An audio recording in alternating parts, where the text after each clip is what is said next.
ہلکا ٹھیک کر رہے ہیں۔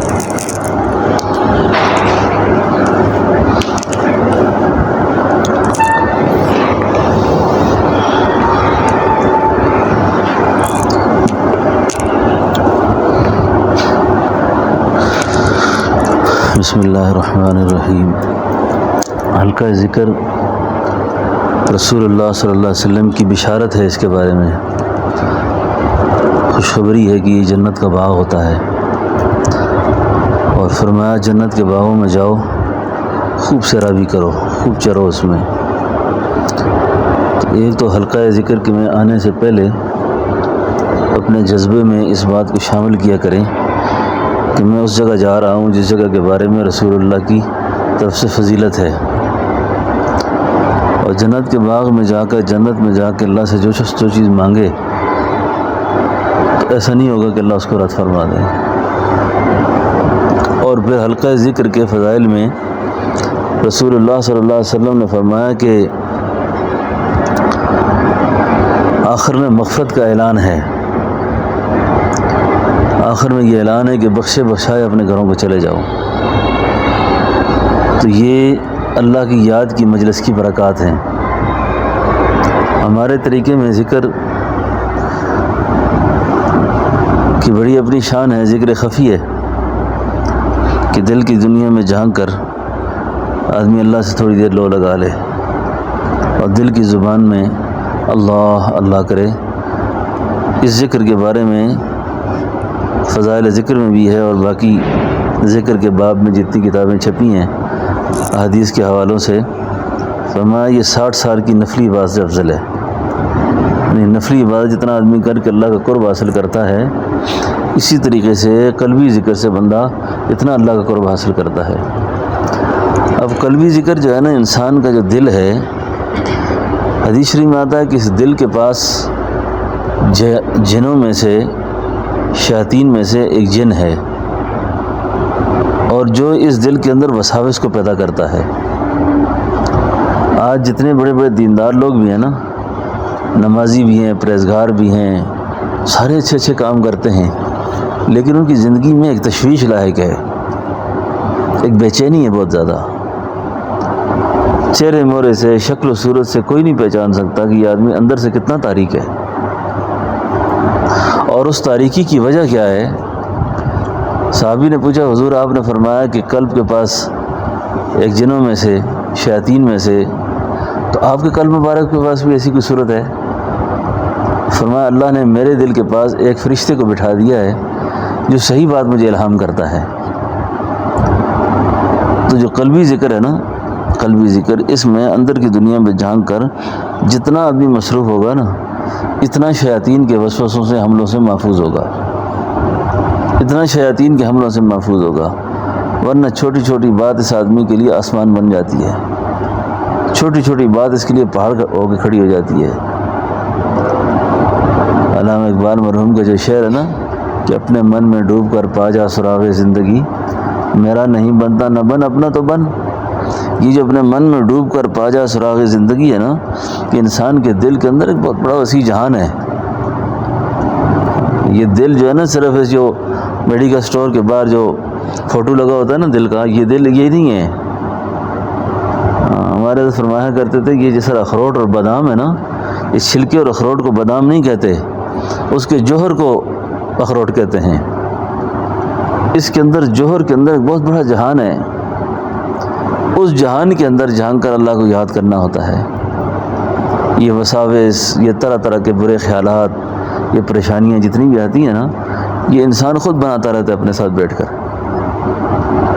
جب یاد سے غفلت پیدا ہوتی ہے نا، اس غفلت کے نتیجے میں قرآن کریم میں اللہ فرماتے ہیں وَمَن يَعْشُ عَن ذِكْرِ الرَّحْمَنِ نُقَيِّضْ لَهُ شَيْطَانًا فَهُوَ لَهُ قَرِينٌ۔ یہ جو اللہ کی یاد سے غفلت آتی ہے نا، اس کی پہلی سزا یہ ملتی ہے کہ انسان کا دل جو ہے نا، وہ شیاطین کے قبضے میں چلا جاتا ہے۔ اب شیاطین کے قبضے میں جب دل چلا گیا نا، اس سے بڑا جادو کوئی نہیں، اس سے بڑا جن کوئی نہیں، اس سے بڑا خطرناک موکل کوئی نہیں، اس سے بڑی خطرناک اور پریشانی کوئی نہیں کہ دل پہ شیاطین کا قبضہ ہے۔ اللہ رب العالمین نے سوال اور سوال کے جواب دونوں اکٹھے بتائے یہ سوال ہے، یہ جواب ہے اس کا، ٹھیک ہے نا؟ تو اس لیے جب بھی پریشانی دل پہ محسوس ہو نا، جب بھی دل پہ پریشانی محسوس ہو، جب بھی انقباض محسوس ہو، غفلت محسوس ہو، سستی محسوس ہو، اور غیر ضروری غصہ آ رہا ہو، طبیعت میں بے چینی ہو، تو اس کے وہ علاج نہیں ہے کہ جو ہم کہتے ہیں کہ یہ چیز کھا لیں، یہ دوائی استعمال کر لیں، تھوڑا آرام کر لیں، نیند آ جائے، اس طرح ہو جائے ٹھیک ہو جائیں گے. یہ سارے ایسی چیزیں ہیں. یہ اس کا علاج یہ ہے کہ آدمی تنہائی میں بیٹھ کر باوضو ہو کر اللہ کے حضور تھوڑی دیر کے لیے اپنی روح کو اللہ کے سامنے سجدہ کرائے، اور اسی مراقبے میں، اسی ذکر کے دوران نا آدمی پہ اللہ سے التجائیں کرتا رہے. اللہ کو، انسان کی جو دل کی زبان ہے نا، بالکل خاموشی کے ساتھ اللہ اس کو بھی سنتے ہیں، اللہ تک وہ آواز ہی پہنچتی ہے. تو مراقبے کے عالم میں، ذکر کی کیفیت میں بیٹھ کر نا اللہ سے التجا کرتا رہے، یا اللہ اتنی عمر گزر گئی ہے، کب انسان بنوں گا؟ اللہ اتنی عمر گزرتی جا رہی ہے، میری تربیت کب ہوگی؟ میرے اخلاق کب ٹھیک ہوں گے؟ میرے کردار کب ٹھیک ہوگا؟ میرے اعمال میں کب جان پیدا ہوگی؟ نماز کا سوچ سوچ کے کہ اب ٹھیک کرتا ہوں، اب ٹھیک کرتا ہوں، نیکیوں کا سوچ سوچ کے کہ اب ٹھیک کرتا ہوں، اب ٹھیک کرتا ہوں، یہ تو عمر گزر گئی ہے میری. جی اس لیے قلبی ذکر کو اہمیت دے کر آدمی تھوڑی دیر کے لیے بے شک کر لے، کہ مسلسل کرتا رہے تو اس سے یہ ہوگا کہ انسان کا دل جو ہے نا آمادہ ذکر ہو جائے گا، اور جب آمادہ ذکر ہوگا تو پہلا شیاطین کا حملہ اس سے ختم ہو جائے گا. شیاطین کے حملے ختم. یہ ہے آج کل جادو بہت عام ہو گیا ہے، حسد بہت عام ہو گیا ہے. ہم سمجھتے رہتے ہیں یہ جادو کوئی کرتا ہے، یہ جادو کوئی کرنے والے اپنی جگہ کرتے ہوں گے، جادو از خود ہو جاتا ہے، سمجھے نا جی؟ یہ شیاطین از خود چمٹ جاتے ہیں. یہ سر پہ بوجھ، تھکاوٹ، یہ جتنی بھی چیزیں آج کل ہے نا، جس آدمی کی نظر محفوظ نہیں ہے نا، وہ شیطانی قبضے میں ہوتا ہے وہ آدمی. یہ جتنے موبائل دیکھتے ہیں، یہ موبائلوں کے اندر جتنا گند دیکھتے ہیں، آپ کیا سمجھتے ہیں کہ یہ ایسے پاس ہو کے گزر جاتا ہے؟ یہ ساری چیزیں، اس کا عکس اندر پڑا رہتا ہے، اس کا عکس اندر جاتا ہے، اور وہ عکس اندر اتنا مستحکم ہو جاتا ہے کہ وہ بیماری انسان کے اندرون خانہ میں داخل ہو جاتی ہے، اندر میں داخل ہو جاتی ہے. اس لیے زبانی ذکر کے اپنے فضائل ہیں اور قلبی ذکر کے اپنے فضائل ہیں. اس لیے فرمایا جب تک کوئی قلبی ذکر سمجھ نہ آئے تو اس وقت تک آدمی زبانی ذکر کرے، تحلیل لسانی کرے، اور اسی ذکر کو اللہ اللہ اللہ مراقبے میں اگر تنگی آ رہی ہے، نہیں سمجھ آ رہا، خیالات پیدا ہو رہے ہیں، وساوس پیدا ہو رہے ہیں، تو یہی ذکر کا جو وقت ہے اس کو زبان پہ خرچ کر لے، کیونکہ زبان بھی ایک لطیفہ ہے، زبان بھی خود ایک لطیفہ ہے. تو اس لیے دل کی زبان میں، دل میں اللہ اللہ اللہ اللہ اللہ. کئی سارے لوگ پوچھتے ہیں کہ وظیفہ بھائی اللہ اللہ کرو، بھائی اللہ ہی اللہ کریں بس، اور کچھ نہیں ہے. آپ سب کو اس کی اہمیت کا اندازہ اس سے ہونا چاہیے کہ اللہ جل شانہ نے اپنے محبوب صلی اللہ علیہ وسلم کے ساتھ جو دوسری وحی فرمائی نا، اس میں فرمایا وذکر اسم ربک. اس سے اندازہ کریں ذکر کی کتنی اہمیت ہے. وذکر اسم ربک، آپ مجھے یاد کریں میرے نام سے، اور نام کیا ہے؟ اللہ اللہ اللہ اللہ. اور جب یہ جوہر میں داخل ہو جاتا ہے، یہ جوہر قلب میں داخل ہو جاتا ہے، تو اللہ کی دائمی یاد انسان کو نصیب ہو جاتی ہے. اللہ جل شانہ نے جا بجا فرمایا. آج زندگی کے جتنے مسئلے ہیں نا ہمارے، قرآن کہتا ہے وَمَنْ أَعْرَضَ عَنْ ذِكْرِي فَإِنَّ لَهُ مَعِيشَةً ضَنْكًا وَنَحْشُرُهُ يَوْمَ الْقِيَامَةِ أَعْمَىٰ. جو ہماری یاد سے اعراض کریں گے، ہم ان کی زندگی کڑوی کر دیں گے، ان پر تلخ بنا دیں گے، ان پر مشکلوں میں پھنسا دیں گے ان کو. وَنَحْشُرُهُ يَوْمَ الْقِيَامَةِ أَعْمَىٰ. اور یہ سزا صرف ایسی نہیں ہے، بلکہ قیامت والے دن ہم اندھا کر دیں گے ان کو، اندھا کر کے اٹھائیں گے ان کو. اور وہ کہیں گے یا اللہ ہم تو آنکھوں والے تھے، کیسے اندھے ہو گئے ہم. تو اس لیے ایک تو ذکر کے حلقے کا بھی اہتمام، اور اپنے اپنے مقام پر، اپنے اپنے ماحول میں پوری کوشش اہتمام کرنا چاہیے. ہم سب کو، جتنے لوگ ہم یہاں بیٹھے نا، ہم میں سے کوئی آدمی ایسا نہ ہو جس کی رات مردہ ہو. رات مردہ سمجھتے ہیں نا؟ رات مردہ اس کی ہوتی ہے جس کو تہجد کی توفیق نہیں ہوتی، یعنی فجر کی توفیق، فجر کی نماز پڑھنا جماعت کے ساتھ اہتمام سے، یہ بھی تو بہت اونچا عمل ہے، یہ تو مسلمان کی شان ہے۔ یعنی مسلمان فرض نماز نہیں چھوڑ سکتا، یعنی مسلمان فرض نماز نہیں چھوڑ سکتا۔ اگر اس سے فرض رخصت ہو گیا نا، اس کا مطلب یہ ہے کہ اس پر شیطان کی بہت زیادہ گریں لگی ہوئی ہیں۔ حدیث میں آتا ہے نا، جب آدمی صبح کے لیے نہیں اٹھتا نا، رات بھر شیطان اس کے گریں لگاتا ہے، گریں لگتی رہتی ہیں، گریں لگتی ہیں۔ جب وہ اٹھتا ہے نا، وضو کرتا ہے گریں کھلتی ہیں، ذکر کرتا ہے گریں کھلتی ہیں، اور جب وہ فجر کے لیے مسجد میں پہنچتا ہے پھر ساری گریں اس سے ہٹ جاتی ہیں جی۔ پھر وہ اشراق تک اللہ اللہ کرتا ہے، ذکر تسبیحات کرتا ہے، اس کے ساتھ انوارات شامل رہتے ہیں آدمی کے ساتھ۔ لیکن تہجد کی نماز کے لیے اٹھنا، رات کو 2-4 رکعت نماز پڑھ لینا، استغفار کر لینا، مومن کی شان میں اللہ والوں نے بڑی عجیب عجیب باتیں فرمائی ہیں۔ فرمایا جب اذان ہو رہی ہو نا فجر کی، اور اس وقت آپ خوب دعائیں مانگ کے فارغ بیٹھے ہوئے ہوں، یعنی اذان آپ سنیں اس وقت، یہ نہیں کہ اذان سے جاگیں آپ۔ اذان سے جاگنا اور ہے، اذان پہ جاگنا اور چیز ہے۔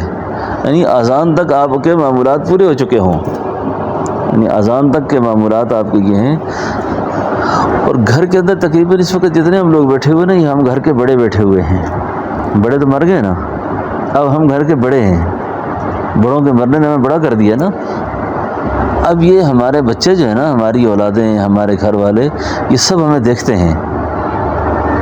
میں نے تو بزرگوں نے سنا کہ تہجد کی نماز اور تلاوت، ذکر، معمولات یہ اپنے بچوں کے سامنے کیا کریں، اپنے گھر میں کیا کریں، سنتیں گھر میں پڑھا کریں، تاکہ ان کو پتہ چلے کہ یہ بابا ہمارا جب دنیا سے رخصت ہوا ہے، باپ تو یہ رات کو ایسے کام کیا کرتا تھا، ہم بھی ایسے کریں۔ پھر اب ان بیچاروں کو پتہ ہی نہیں ہے، ہم نے بچوں کے سامنے رات دن ایک ہی کام ہے، موبائل دیکھتے رہتے ہیں، بس ایک ہی کام ہے۔ اب جو کچھ کر رہے ہیں یہ بھی کریں گے، پھر اولاد بھی وہی کچھ کرے گی۔ تو اس لیے ایک بات ذہن میں رکھیں، اولاد کی خطائیں، اولاد کی غلطیاں، اولاد کو کوسنے سے زیادہ اپنے آپ کو دیکھیں، اپنے کو دیکھنا ہے،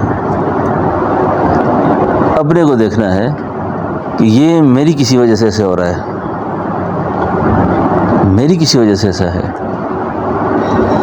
اور جو شخص اپنی اولاد کو نیک دیکھنا چاہے، اپنی گھر والی کو نیک دیکھنا چاہے، اس کو بجائے گھر میں جھگڑے کرنے کے، لڑائیاں کرنے کے، اس کو مسلمان کرنے کے، خود مسلمان ہو جائے۔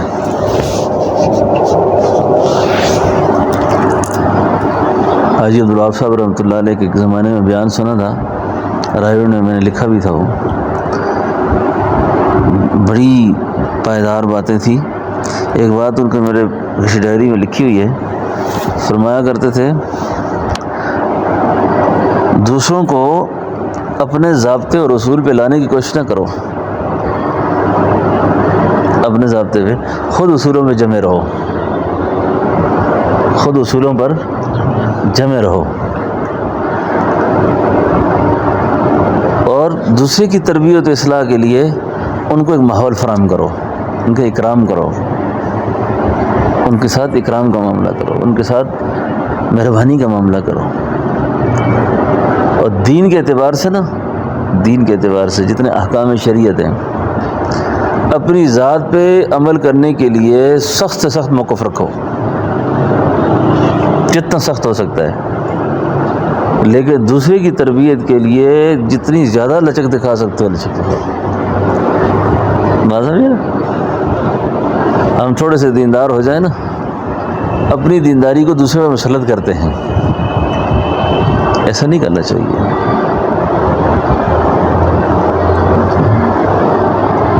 ایسا نہیں کرنا چاہیے۔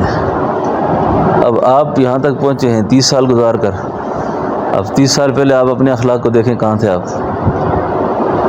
اپنے کردار کو دیکھیں۔ آج آپ کے ساتھ پہلی دفعہ ایک آدمی ملا ہے، یہ سال ہو گیا، 10 سال ہو گئے، 5 سال ہو گئے، تو آپ اپنی عادات پر بھی غور تو کریں نا پہلے، کہ میں ٹھیک ہوتے ہوئے کتنا وقت لگایا میں نے، اور دوسرے کو ٹھیک کرنے میں میرے کتنے تیزی ہے مجھے، ہاں جی۔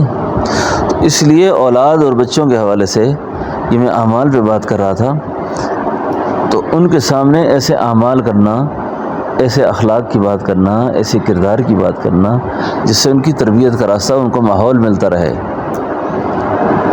اور گھر کے ماحول سے شیطان کو بھگانے کے لیے سوائے اس کے اور کوئی طریقہ نہیں ہے کہ آپ ذکر اللہ کا اہتمام کریں۔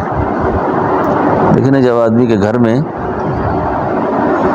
میں صفائی کا اہتمام نہیں ہوتا نا، آپ کا واش روم صاف نہیں، آپ کا بیڈ روم صاف نہیں، آپ کا گھر صاف نہیں، تو ظاہر ہے مچھر آنے ہیں، گند آنا ہے وہاں پر، اور اس ماحول کے اندر طرح طرح کی چیزیں آتی ہیں، حشرات اور پیدا ہوتے ہیں۔ اب روزانہ صفائی کا اہتمام کرتے ہیں تو ایسی کوئی چیز نہیں آتی۔ گھر کے صحن میں آپ کے گملوں میں پھول لگے ہوئے ہیں، بلبل چہکے گی وہاں پر، اچھی سی چیزیں آئیں گی وہاں پر۔ یہ آسان چیزیں ہیں سمجھنے کے لیے، آپ جو کریں گے ویسا ہوگا۔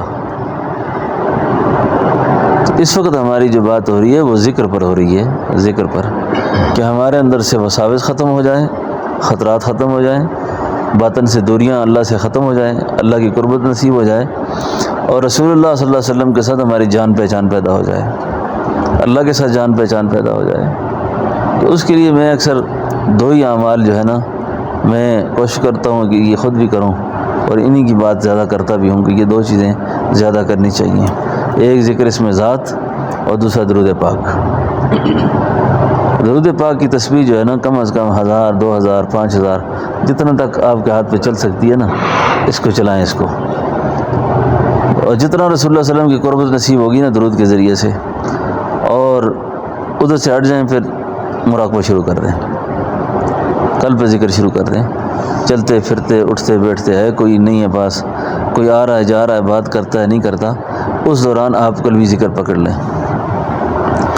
آپ کو میں ایک بڑی خاص بات بتاؤں، آپ کا دفتر کا ماحول، آپ کا بازار کا ماحول، آپ کی رشتہ داری کا ماحول، بیوی کا ماحول، گھر میں شیاطین کے حملوں سے بچنا ہو نا، ذکر پکڑ لیں۔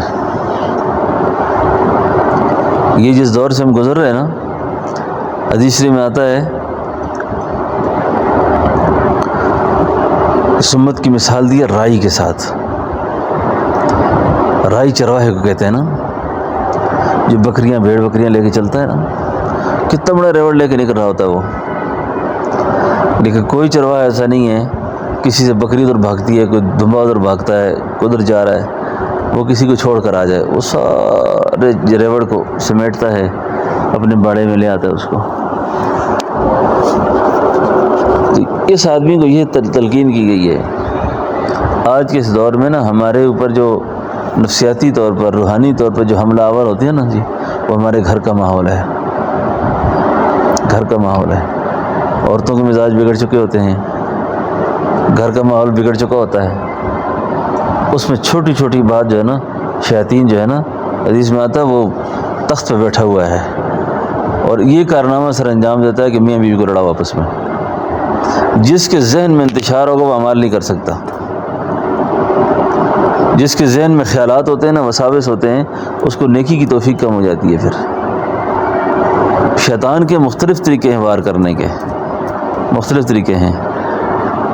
تو عورتیں بھی اگر بولتی رہے نا، تو سب سے بہترین طریقہ یہ مراقبہ پکڑ لے آدمی، ذکر پکڑ لے، بولتے جاؤ۔ کہیں جھگڑے کا ماحول ہو نا، لگے رہو۔ اب جتنا دفاع اللہ کی یاد سے ہوتا ہے نا، کسی سے نہیں ہوتا۔ اور آپ کو بڑی عجیب بات سناؤں، یہ منتخب حدیث کی کتاب ہے نا، اس کا کبھی مطالعہ کیا کریں۔ اس منتخب حدیث کے اندر نا ایک حدیث ہے صحیح مسلم شریف کے حوالے سے، غالباً سیدنا ابوبکر صدیق رضی اللہ عنہ جو تھے نا، سیدنا ابوبکر صدیق، ان کو ایک آدمی نا سخت جملے کس رہا تھا، سخت باتیں کر رہا تھا ان سے۔ جب وہ سختی سے باتیں کر رہا تھا تو اللہ کے حبیب صلی اللہ علیہ وسلم پاس کھڑے مسکرا رہے تھے۔ سیدنا ابوبکر صدیق رضی اللہ نے اس آدمی کو کوئی جواب دینا چاہا، اللہ کے محبوب ہٹ گئے وہاں سے۔ سیدنا ابوبکر پوچھتے ہیں، حضور جب یہ شخص مجھے سخت نرم باتیں کر رہا تھا تو آپ مسکرا رہے تھے، اور جب میں نے جواب دیا تو آپ چلے گئے۔ تو فرمایا صدیق میں دیکھ رہا تھا کہ تیری طرف سے ایک فرشتہ اللہ نے بھیج دیا تھا، اور جو تیرے دفاع میں باتیں کر رہا تھا، اور جس وقت تو نے خود جواب دینا شروع کیا نا، فرشتہ وہاں سے اٹھ گیا، شیطان آ گیا، اور جہاں شیطان آ جائے نا وہاں اللہ کے نبی کھڑے نہیں ہوتے، وہاں اللہ کے نبی نہیں کھڑے ہوتے۔ تو ذکر کی جو برکات ہوتی ہے نا، ذکر کی برکات سے بڑے مسئلے حل ہو جاتے ہیں۔ میں آپ کو ایک بڑی عجیب بات سناؤں۔ ایک آدمی نے نا میرے سامنے کی بات ہے، کسی آدمی سے پراپرٹی کے پیسے لیے نا، پیسے لے لیے اور پیسے لے کر ان سے سائن وغیرہ سب کچھ کروا دیا ہے کہ میں نے پیسے دے دیے ہیں، لے لیے ہیں سب کچھ۔ اب اس بزرگوں کے ہاتھ میں کچھ بھی نہیں ہے، نہ قانونی طور پہ کچھ کر سکتے ہیں، نہ ان کے پاس کوئی گواہ ہے۔ اب میں اس مجلس میں مجھے ساتھ لے گئے، سارے نوسر باز بیٹھے ہوئے تھے۔ میں نے دیکھا یہ ساتھی ذکر جاری تھا اس کا، کل پر اس کے ذکر ہو رہا تھا، میں بھی مراقبہ پکڑ لیا۔ آپ یقین کریں جی، میں نے اسی کے دل میں کہا یہ اس کو شکست نہیں دے سکتے کبھی بھی، مرضی نے سارے کاغذ نہ کہ جو اسٹامپ نہ جو مرضی ہے کریں گے، یہ بندہ ذاکر ہے، اس کے ساتھ چھیڑ چھاڑ کریں گے مار کھائیں گے یہ۔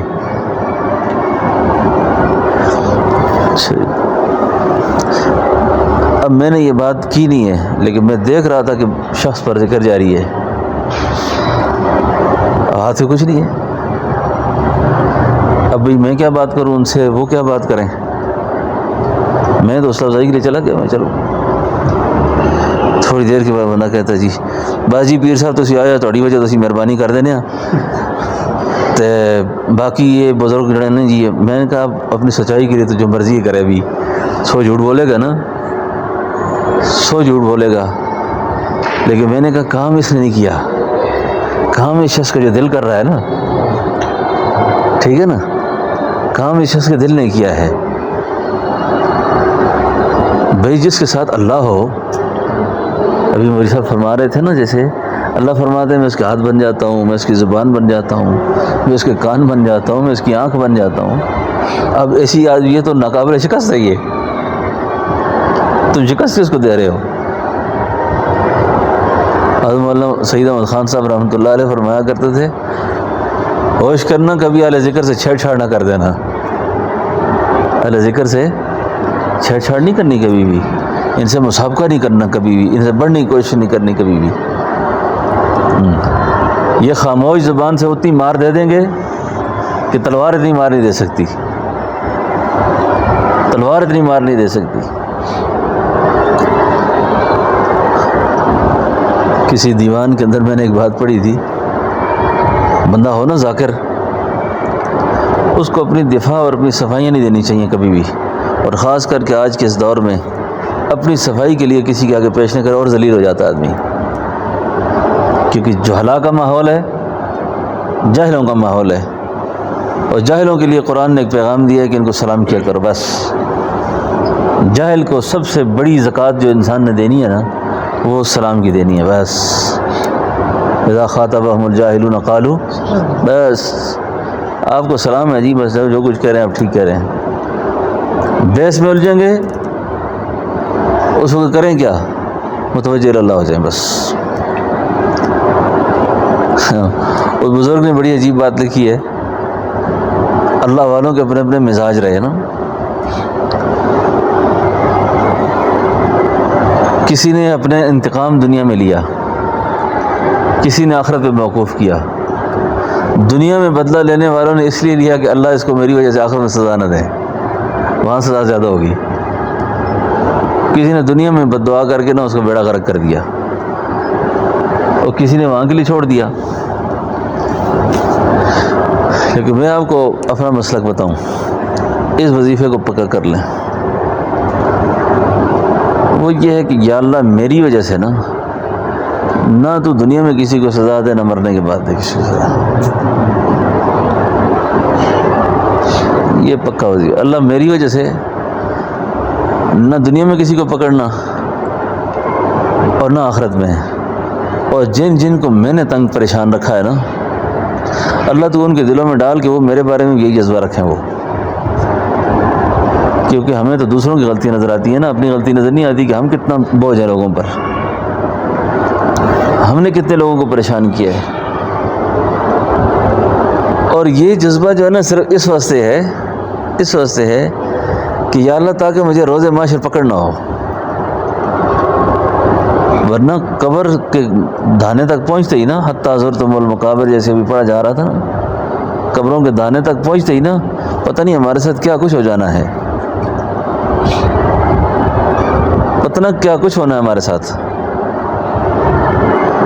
پتہ نہیں کیا کچھ ہونا ہے۔ تو اس لیے ایک تو یہ معاملہ اللہ کے سامنے آدمی اس طرح کر لے، یہ بڑے ظرف کا ثبوت ہے۔ اور حدیث میں آتا ہے کہ بڑی خوش نصیب ایک جماعت انسانوں میں ایسی بھی ہے کہ جن کے روز محشر اللہ ان کے وکیل خود ہوں گے۔ اللہ کے علم ازلی میں یہ بات طے تھی کہ اس شخص کو میں نے آگ میں جلانا نہیں ہے، اس کو میں نے جنت میں لے جانا ہے، لیکن کچھ غلطیاں اس سے ایسی سرزد ہو چکی ہیں کہ جس سے آخرت کا معاملہ اس کا بہت ہی پریشان کن ہے۔ اب اللہ اس کو مغفرت کرنا چاہتے ہیں اس کی کسی نیکی کی وجہ سے۔ تو حدیث میں آتا ہے کہ اللہ روز محشر جو ہے نا اس آدمی کو، جو اس کے ساتھ اس کے معاملات تھے، اس کو کہیں گے اس کو معاف کر بھائی، بخش دے اس کو۔ وہ کہتا ہے کہ اللہ نہیں بخشتا اس کو، نہیں معاف کرتا، اس نے مجھے یوں تنگ کیا، یوں کیا۔ آواز دینے والا آواز دے گا، اوے پیچھے مڑ کر دیکھو ذرا، پیچھے دیکھو ذرا سارے۔ پیچھے جب دیکھتا ہے تو خوبصورت محلات، گھنے باغات اور انسان کی طبیعت کے موافق چیزیں ساری نظر آ رہی ہیں اس کو، اور یہ اللہ سے پوچھتا ہے یا اللہ یہ منظر کس کا ہے؟ فرمایا یہ اس کا ہے جو میرے لیے کسی کو معاف کر دیتا ہے، جو میرے لیے کسی کو چھوڑ دے۔ وہ کہتا ہے خدایا میں چھوڑتا ہوں، مجھے دے ابھی، میں ابھی چھوڑتا ہوں اس کو۔ جو انسان کی دنیا کی طبیعت ہے نا، وہ طبیعت آخرت میں بھی ہوگی نا۔ زُيِّنَ لِلنَّاسِ حُبُّ الشَّهَوَاتِ مِنَ النِّسَاءِ وَالْبَنِينَ وَالْقَنَاطِيرِ الْمُقَنطَرَةِ مِنَ الذَّهَبِ وَالْفِضَّةِ، سونا چاندی پلاٹ مال، یہ وہاں بھی پسند ہے آدمی کو نا جیسے دنیا میں پسند ہے، ٹھیک ہے نا۔ تو یہ ساری چیزیں وہاں بھی اس کو دل کو مرغوب ہوں گی۔ تو اللہ اس کی نفسیات کے مطابق اس کو ابھی گھر دکھا کر نا اس کا کام کر دیا، سمجھے نا۔ تو یہ فقیر کا مسلک یہی ہونا چاہیے۔ آپ کو میں کیا عجیب بات سناؤں، یہ حضرت مجدد ثانی جو تھے نا، حضرت مجدد، افسوس کہ اللہ والوں کی تعلیمات اس وقت دم جھاڑ پھونک اور تعویذوں تک رہ گئی ہے۔ لوگوں نے اسی کو دین سمجھا ہے، سارا اسی کو سمجھا ہے۔ اصل جوہر کوئی اور چیز ہے، یہ چیزیں تو ہمارے مقصود میں ہے ہی نہیں ہے۔ اس لیے لوگ کہتے ہیں یہ پتہ نہیں یہ مشرک ہیں، بدتی ہیں، پتہ نہیں کیا کچھ کہتے ہیں، ورنہ اللہ والوں کی جو توحید ہے نا، اللہ والوں کی جو توحید ہے اس تک تو کوئی پہنچا ہی نہیں ہے۔ لوگ کہتے ہیں مردوں سے کچھ نہیں ہوتا، اور مرد تو ایسے بھی کچھ نہیں کر سکتے، زندے بھی کچھ نہیں کر سکتے، زندوں سے بھی کچھ نہیں ہوتا، اور زندوں سے بھی کچھ ہونے کا یقین جو ہے نا یہ شرک ہے، یہ کچھ کرے گا، وہ بھی کچھ نہیں کر سکتا، وہ بھی کچھ نہیں کر سکتا۔ اور اگر کچھ کوئی کرتا ہوا نظر آ رہا ہے تو اس کے پیچھے بھی اللہ کی ذات ہے۔ کبھی آپ نے دیکھا نا ڈاکیا منی آرڈر دیتا ہے نا، تو پیسے تو ڈاکیے کے ہاتھ میں نظر آتے ہیں، منی آرڈر اس کے ہاتھ میں ہوتا ہے، لیکن بھیجنے والا کوئی اور ہوتا ہے، یہ سمجھتا ہے کہ میں ہوں، یہ سمجھتا ہے میں ہوں۔ ہم اللہ کو نہیں سمجھ سکے ابھی تک، اور ہم سمجھا نہ سکے۔ حضرت مجدد الفسانی رحمۃ اللہ علیہ جو تھے نا، امام ربانی حضرت مجدد الفسانی، 1000 سال کے لیے اللہ نے مجدد بنا کر بھیجا، اس لیے الفسانی کہتے تھے ان کو۔ اس لیے نقشبندی سلسلے کا جو فیض ہے نا، یہ مزید 400 سال تک غالب رہے گا دنیا پر۔ سارے طریقے اپنی جگہ مبارک ہیں، لیکن نقشبندی طریقے کا فیض غالب اس لیے رہے گا کہ یہ الفسانی تھے۔ ابھی ان کو گزرے ہوئے 600 سال ہوئے ہیں، 400 سال باقی ہیں ابھی، ٹھیک ہے نا۔ تو حضرت مجدد الفسانی جو تھے نا، ان کا نام تھا شیخ احمد فاروقی سرہندی مجدد الفسانی۔ اکبر اور جہانگیر کا جو دور تھا نا، جہانگیر اکبر کا بیٹا تھا نا، بنیادی طور پر نا خفا نہ ہونا، جس طرح یہ بادشاہوں کو لوگ آج کے چڑھا دیتے ہیں نا، نبیوں کا درجہ دیتے ہیں آج کل لیڈروں کو آج کل نبیوں کا درجہ دیتے ہیں، جیسے لوگ نہیں سمجھا آپ میری بات۔ اسی طریقے سے اکبر کو بھی لوگوں نے اس جھانسے میں لایا، آپ تو پیغمبر ہیں، آپ روح رواں ہیں، آپ جیسا انسان تو دنیا میں پیدا ہی نہیں ہوا۔ یہاں تک کہ درباریوں نے اس کو اتنا چڑھایا کہ اللہ اکبر یہ آپ ہیں۔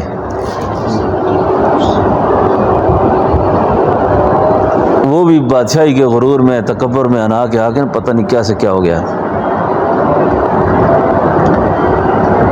حالانکہ بنیادی طور پر یہ جو اس کا بیٹا جہانگیر تھا نا، اس کے ہاں اولاد نہیں تھی اکبر کے ہاں۔ اس زمانے کے چشتیہ سلسلے کے ایک بزرگ تھے حضرت خواجہ سلیم چشتی رحمۃ اللہ علیہ۔ یہ حضرت خواجہ سلیم چشتی کے پاس گیا تھا کہ حضرت میری اولاد نہیں ہے۔ انہوں نے دعا فرمائی تھی کہ اللہ اس کو ایک بیٹا دے۔ یہ جہانگیر حضرت چشتی کی دعا سے پیدا ہوا تھا۔ بات سمجھے نا، بنیادی طور پر یہ صوفیاء کو، اللہ والوں کو مانتا تھا، نیک لوگوں کے ساتھ اٹھتا بیٹھتا تھا، لیکن یہ خرابی اس کے اندر آئی۔ پھر اتنی آوارگی پیدا ہوئی کہ 15 20 عورتیں اپنی اس نے بیویاں بنا کے رکھی ہوئی تھیں گھر میں۔ اس میں نا آپ کو بڑی عجیب بات، ایک عورت اس کی بیوی جو تھی نا، وہ غالی قسم کی ہندو عورت تھی، کٹر مذہبی ہندو۔ ایک دن نا اس کو آ کر کسی نوکر نے کہا کہ وہ فلاں جو بیگم صاحب ہے نا، انہوں نے اللہ کے نبی کی توہین کی ہے، اور اس طرح توہین کیا۔ اچھا، اکبر نے کہا مولویوں کو بلاؤ۔ ایک مولوی صاحب کو بلایا، کہا یہ توہین رسالت کی سزا کیا ہے؟ نے کہا سر تن سے جدا ہے۔ کہا لو یہ مارو اس کو، مارو اس کو۔ یعنی یہ اس کے یہ جذبات تھے۔ لیکن جب فتنے میں مبتلا ہوا نا، تو یہاں سے یہاں کہاں تک پہنچ گیا کہ خدائی کے دعوے تک بات آ گئی، میں ہی اللہ اکبر ہوں۔ بات یہ کر رہا تھا کہ اللہ والوں کے جو اخلاق ہیں نا، حضرت مجدد الثانی رحمۃ اللہ علیہ نے جو مار دی نا، قلعہ گولیار کے اندر 2.5 سال قید رہے، 2.5 سال قید کاٹی۔ مجھے سجدہ کرو، جھکو میرے آگے۔ کہتے ہیں کہ آخری دفعہ نا جھکانے کی اس کی بات آرڈر تھا، اس کو آج کی زبان میں امر ملکی کہتے ہیں، بادشاہ کا آرڈر ہے۔ اب امر ملکی کو چیلنج ہے، نہیں کرتا۔ اس نے کہا یار میں نے کہہ دیا ہے تو یہ مولوی قابو میں نہیں آتا، کریں تو کیا کریں اس کا۔ اس زمانے کا جتنا تیز ترین میڈیا تھا نا، پروپیگنڈا، ان سب کو کھڑا کیا، ایک کھڑکی بنائی، ایسی کھڑکی بنائی کہ جس سے حضرت مجدد جھک کر اندر آ جائیں تو وہ میڈیا والے دیکھ کر کہہ دیں گے کہ بھائی سجدہ کر لیا اس نے۔ لیکن حضرت مجدد جب تشریف لے گئے نا، تو حضرت مجدد نے پہلے پاؤں اندر کیے، پھر دھڑ اندر کیا، پھر سر اندر کیا۔ مولانا جنگوی شہید فرمایا کرتے تھے، قربان مجدد تیری غیرت پر، قربان مجدد تیری غیرت پر۔ آخری موقع تھا تجھے جھکانے کا، جہانگیر بھی کھڑا رہ گیا اور اکبر بھی کھڑا رہ گیا اور ملکہ نور جہان بھی کھڑی رہ گئی اور تجھے جھکا نہ سکے۔ اب جب جیل میں بھیج دیا، خان خانان جو تھا نا والی کابل، اس کا نام تھا خان حبیب اللہ خان، اس کو خان خانان بھی کہتے ہیں۔ اس نے سوچا کہ میں ابھی حضرت مجدد کا مرید تھا کہ شیخ جیل میں ہے تو میں کس طرح رہا کراؤں۔ اس نے بڑی جنگی تدبیر بنا کر نا بڑی حکمت سے قلعہ گولیار پہ حملہ کر دیا، اپنی فوج کو لے کے آیا، حملہ کیا اور جہانگیر کو اور نور جہان کو گرفتار کر لیا۔ گرفتار ہو گئے جب، بیڑیوں میں پکڑا ہوا ہے، خادم نے، پولیس والے نے آ کر اعظم کے ہاتھ میں پکڑائی زنجیر خانہ خانہ کو اور قلعہ گولیار کے دروازے توڑے، حضرت مجدد کو رہا کیا۔ باہر جب نکالا تو حضرت فرمایا حضرت آپ تو آپ کے مریدوں کا دور ہے، باہر گئی اکبر کی حکومت۔ عمر وقت نے کیا کہا تھا، بڑھ گیا سب کچھ، اب سب کچھ گیا، کچھ بھی نہیں باقی، گیا، ختم ہو گیا نظام سارا۔ سبحان اللہ۔ حضرت مجدد نے جب دیکھا نا، حضرت نے فرمایا پہلے یہ تو ان کی ہتھکڑیاں کھولو، یہ بادشاہ کی توہین ہے، انتقام نہیں ہے، بات یہ سب کرنا چاہ رہا تھا، ہمارے پاس انتقام نہیں ہے، انتقام کا معاملہ یا فقیری چلے گی یا انتقام چلے گا، دو باتیں نہیں چل سکتی۔ ان کی زنجیریں کھولو، ان کی آزاد کرو ان کو، یہ بادشاہ کی توہین نہیں ہے۔ جہانگیر نے جب دیکھا کہ اتنی مخلوق کے سامنے اتنا ذلت آمیز منظر، جی وہ تو اسی طرح ہے نا، جو پہلے کہتے ہیں جی ہمارے یہ کر دیں گے وہ کر دیں گے، پھر بھاگتے ہوئے بھی دیکھا ہے نا آپ نے سب، جی کس طرح سانس لیتے ہیں۔ پھر اللہ کی پکڑ سے بچنا چاہیے، اللہ کی پکڑ سے بچنا چاہیے۔ اور جس وقت کوئی صاحب منصب آدمی نا عہدے اور حکومت کے ہوتے ہوئے ذلیل ہو جائے نا، یہ بہت بڑی پریشانی ہے نا۔ اب جہانگیر کو جس وقت کھولا نا، ملکہ کو کھولا، تو جہانگیر قدموں میں گر گیا۔ حضرت ہم تو کچھ اور سوچ رہے تھے، ہم تو اپنے نظام کے لیے خطرہ سمجھتے تھے، آپ کو حکومت کے لیے خطرہ سمجھتے تھے۔ اب ایک آدمی طاقت میں آئے، حکومت میں ہو، اور اس کے باوجود جھگڑا چھوڑ دے، اگلے کو معاف کر دے، اخلاق تو یہ ہیں، یہ تو نہیں کہ میرا بس پہنچے میں ٹھیک کروں گا آپ کو۔ جہانگیر مرید ہو گیا جی، جہانگیر نے توبہ کر لی، بیعت کر لی۔ یہاں بھی ایک تاریخ نے لکھا ہے کہ جہانگیر جب روتا تھا نا، روتا تھا تو کہتا تھا کہ یا اللہ میں نے تو اس تیرے زمانے کے اتنے بڑے ولی پر بڑی زیادتیاں کی ہیں، بڑا تنگ کیا ان کو۔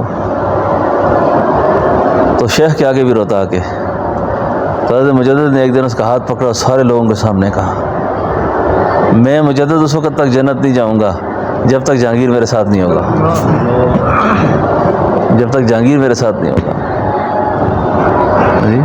کیا ظرف ہے یہ، ایسے لوگ جب مرتے ہیں نا، ایسے لوگ مرتے ہیں، ہم تو مر کے لاش بن جائیں گے نا، لاش، اور اللہ مرتے نہیں ہیں، منتقل ہوتے ہیں۔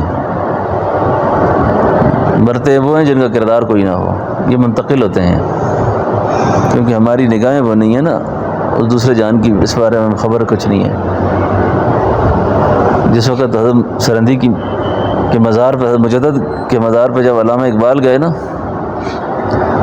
علامہ اقبال جب گئے، تھوڑی دیر آنکھیں بند کی، مراقب ہوئے، روح میں فاصلہ کوئی نہیں ہے، روح کے اندر فاصلہ کوئی نہیں ہے، روح کی ملاقات کا کوئی دوری نہیں ہوتی، فاصلے جسم میں ہوتے ہیں۔ جب مراقب ہوئے نا، تو مراقب ہوتے ہی جو اللہ نے ان کا حال کھولا ان پر نا، کہ حضرت مجدد کس حال میں ہیں، تو اسی وقت اقبال کے منہ سے نکلا، حاضر ہوا میں شیخ مجدد کی لحد پر، حاضر ہوا میں شیخ مجدد کی لحد پر، وہ خاک کے ہے زیر فلک مطلع انوار، وہ خاک کے ہے، ایک تو ہماری مٹی ہے نا، ایک حضرت مجدد کی قبر کی مٹی ہے، کہتے وہ خاک کے زیر فلک ہے مطلع انوار، اس خاک کے ذروں سے شرمندہ ستارے، ستاروں میں بھی تو روشنی ہے لیکن اس کی جو چمک ہے نا، ستارے بھی پریشان ہیں اس کے آگے۔ اس خاک کے ذروں سے شرمندہ ستارے، جس خاک میں پوشیدہ ہیں یہ صاحب اسرار، گردن نہ جھکی جس کی جہانگیر کے آگے، گردن نہ جھکی جس کی جہانگیر کے آگے، جس کے نفس گرم سے ہے گرمی احرار، وہ ہند میں سرمایہ ملت کا نگہباں، اللہ نے کیا جس کو بر وقت خبردار۔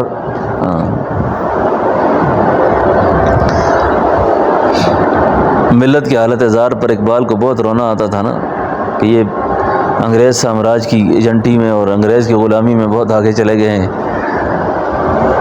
تو وہ جو حضرت مجدد کے سینے میں تھا نا، اقبال کہتا ہے میں نے ان سے ایک درخواست کی وہاں پر، کی عرض میں نے کہ عطا ہو سلسلہ فقر مجھ کو، جو کچھ آپ کے سینے میں ہے اس سے کچھ تھوڑا سا مجھے بھی عنایت ہو جائے۔ کی عرض میں نے کہ عطا ہو سلسلہ فقر مجھ کو، آئی یہ صدا کہ سلسلہ فقر ہوا بند۔ آئی یہ صدا کہ اہل نظر جو ہیں اس وقت بیزار ہیں، بہت زیادہ اہل نظر بہت زیادہ بیزار ہیں۔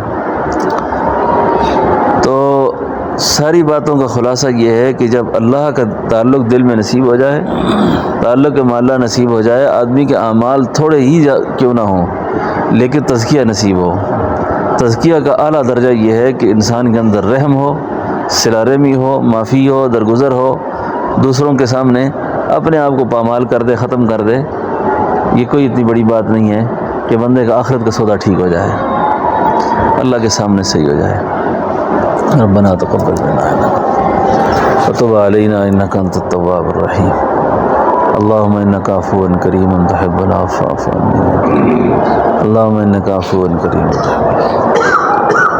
اے اللہ ہمارے گناہوں کو معاف فرما، اللہ ہماری خطاؤں سے درگزر فرما، اللہ ہماری پریشانیاں دور فرما، اللہ مشکلیں آسان فرما، اللہ ہماری تنگ دستیاں دور فرما، اللہ ہمارے قرض دور فرما، مرض دور فرما، علت ذلت سے بچا، بری موت سے بچا، برے انجام سے بچا، خاتمہ ایمان پہ فرما، جتنی زندگی باقی اللہ دین پہ زندہ رکھ، دنیا سے جائے خاتمہ ایمان پہ فرما، اللہ اس ساری مجلس کو کامیاب فرما، سب کی جائز ارمان پورے فرما، سب کی جائز ضرورتیں پوری فرما، سب پر خصوصی فضل فرما، وصلی اللہ علی نبی الکریم برحمتک یا اللہ۔